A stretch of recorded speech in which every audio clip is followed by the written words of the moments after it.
প্রথমে শাইখের কথাগুলো শুনুন। ইমাম আজম আবু হানিফা রাহমাতুল্লাহ প্রতিদিন একবার কোরআন খতম করতেন। ইমাম আজম আবু হানিফা প্রতিদিন রাতে 500 রাকাত নামাজ পড়তেন। ওয়েট, হুজুরের চাপা শুনে কেউ দৌড় দিয়েন না। শাইখের কথায় কতটা যুক্তি আছে আসুন হিসাব করে দেখি। আমরা জানি একদিন সমান সমান হবে 24 ঘন্টা, যেটা মিনিটের হিসেবে হবে 1440 মিনিট। আমার শাইখের কথা হিসেবে বরফির আব্দুল কাদের জিলানী প্রত্যেক রাত্রে 500 রাকাত নফল নামাজ আদায় করতেন। সাধারণভাবে নামাজ আদায় করলেও প্রতি রাকাত নামাজ আদায়ের জন্য যদি আমরা সর্বনিম্ন 2 মিনিট করে সময় ধরি, তাহলে 500 রাকাত নামাজ আদায় করতে সময় লাগবে 1000 মিনিট, যেটা ঘন্টার হিসেবে হবে 16.6 ঘন্টা, বা ধরলাম এই 16.5 ঘন্টার মতো। আমার প্রথম প্রশ্নটা এখানেই, যেখানে আমরা জানি একটি রাতের দৈর্ঘ্য হয়ে থাকে 12 ঘন্টা, সেখানে আমার শাইখের কথা হিসেবে বরফির আব্দুল কাদের জিলানী 16.5 ঘন্টায় কিভাবে এক রাতে নামাজ আদায় করলেন। এবার আসুন পরের কথায়।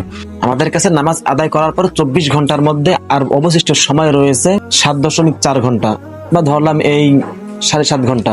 আমার শাইখের কথা হিসেবে বরফির আব্দুল কাদের জিলানী প্রত্যেক দিন একবার করে কোরআন তিলাওয়াত খতম করতেন।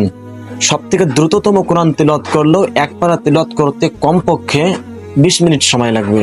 তাহলে সাধারণভাবে হিসাব করলে 30 পারা কোরআন তিলাওয়াত করতে এই 600 মিনিট সময় লাগবে, তাও সেটা সর্বনিম্ন, যেটা ঘন্টার হিসেবে হবে 10 ঘন্টা। আমার পরবর্তী প্রশ্নটা এখানে, যেখানে 500 রাকাত নামাজ আদায় করার পরে 24 ঘন্টার মধ্যে অবশিষ্ট সময় রয়েছে 7.4 ঘন্টা, সেখানে 10 ঘন্টা ধরে কিভাবে কোরআন তিলাওয়াত করলেন।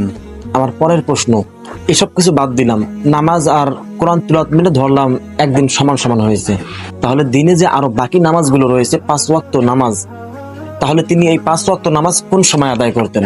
জান, এটাও বাদ দিলাম, তিনি তো মানুষ, তিনি জিন না, তারও তো ঘুমের প্রয়োজন ছিল, তাহলে তিনি কোন সময়টা ঘুমোতেন।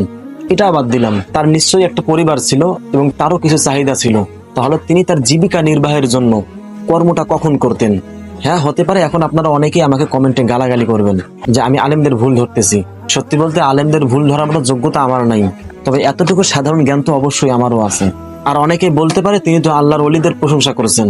হ্যাঁ, অবশ্যই তিনি আল্লাহর ওলিদের প্রশংসা করতে পারেন, আর সেটা করা উচিত, তবে সেই প্রশংসার মাত্রাটা যেন এই পর্যায়ে চলে না যায় যাতে বিধর্মীরা, ইসলাম বিদ্বেষীরা আমাদেরকে নিয়ে হাসি ঠাট্টায় মেতে ওঠে। আপনারা হচ্ছেন আলেম, রাসূলের হাদিস হিসেবে আপনারা হচ্ছেন রাসূলের উত্তরসূরি।